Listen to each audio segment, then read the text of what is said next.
Well, I'm all for universal or more affordable childcare. I mean, who isn't? I mean, it is, we should do everything we can to make, motherhood and parenthood in general more accessible.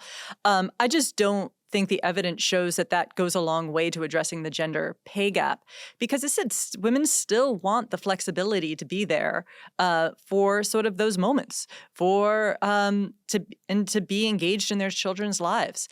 And I said one of the studies shows that some of the women who take the biggest wage penalty are high-income women who can afford all the child care they want. They just about that, though.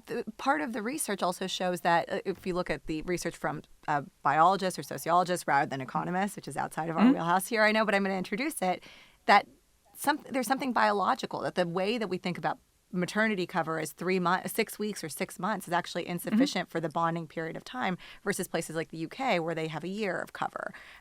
So is it possible that the policy is just like a blunt hammer rather than a nuanced instrument, but policy could work?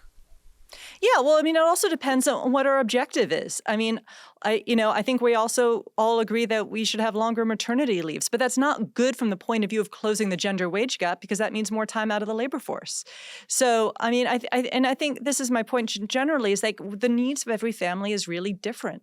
And I think that flexibility is really critical into helping women make the right choices for them and their families.